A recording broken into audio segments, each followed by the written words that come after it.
didn't realize that at the time I was actually very much male identified. Do you know what that means? No. I don't even know what it means, but that's a word on the internet. But so basically, like you stand like, up for men.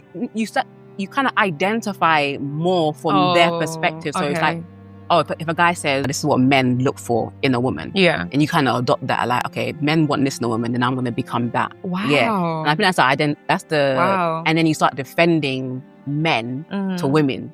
So then you're not a girl's girl, you're male identified, you're pick me. So it's the opposite of girl's girl. Pick me, basically.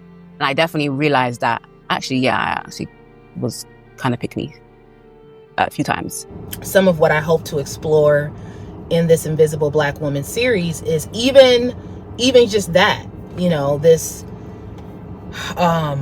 sort of accusation, the accusation of certain women being male identified, but the irony of so many women, Black women in this case, wanting and deeply desiring to be with a man.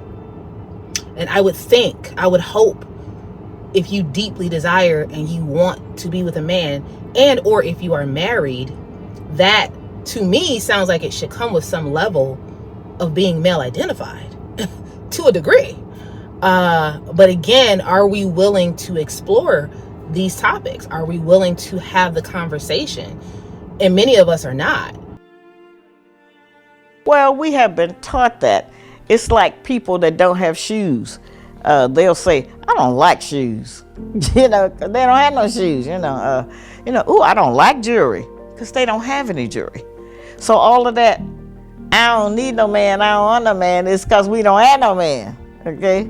And it's hard for us not to have a man, because we try everything that we can think of. We wear anything that we can think of.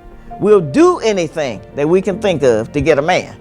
So those of us who don't have a man, we just have either exhausted all of our ideas, or we have just decided, I'm not doing that just to get no man or whatever, okay?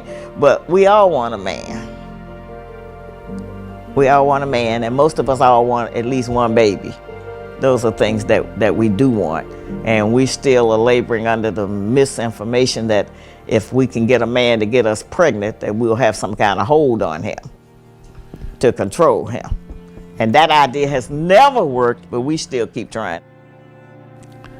One of the greatest threats to Black women is loneliness. Yes. Right? Can you elaborate on that more? Well, because we can survive without a man. We do. All the time, all over the country, for years. We can survive without sexual intimacy. We can survive. We can make it, all right?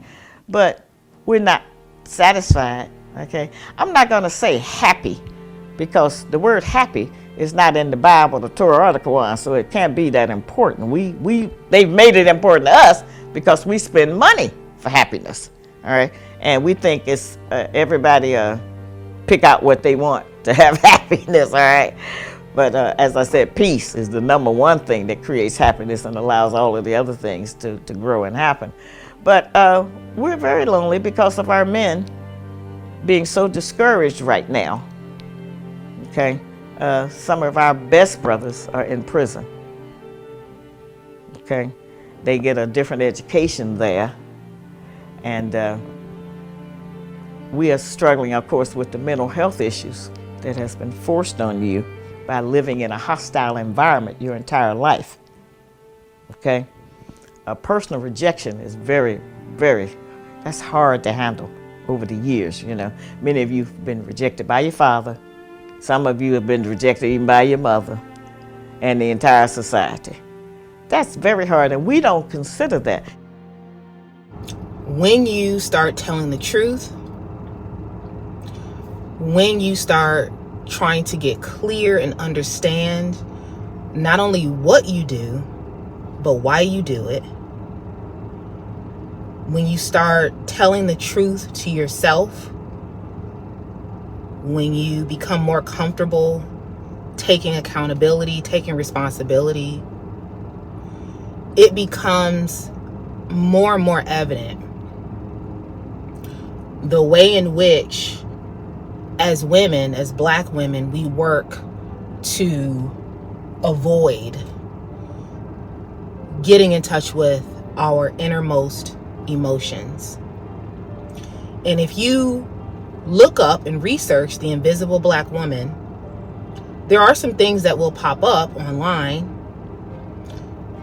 If you type it in Chat GPT, there will be some information, but a lot of what you'll read, the majority of what you'll read, will be about external forces coming against you.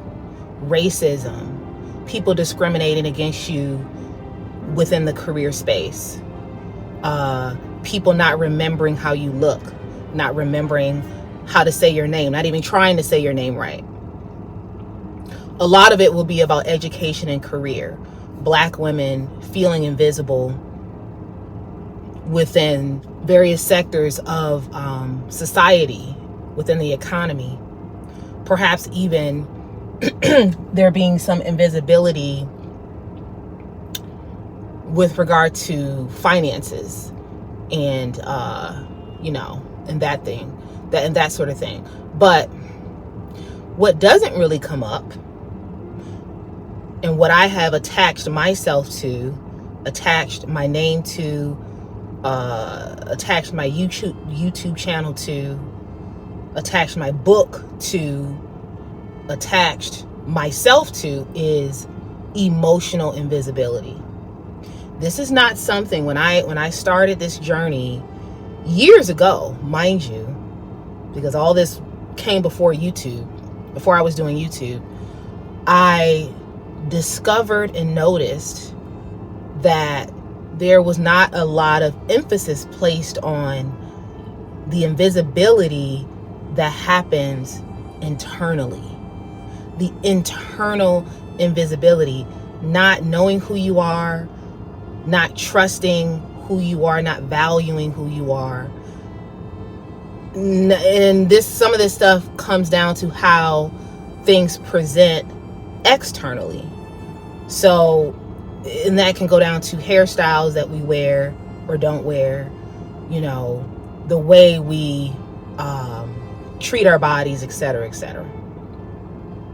This is a very deep topic, and again, research has been done on the invisible black woman, but for some reason, very few dare to go deep and go deeper within this topic.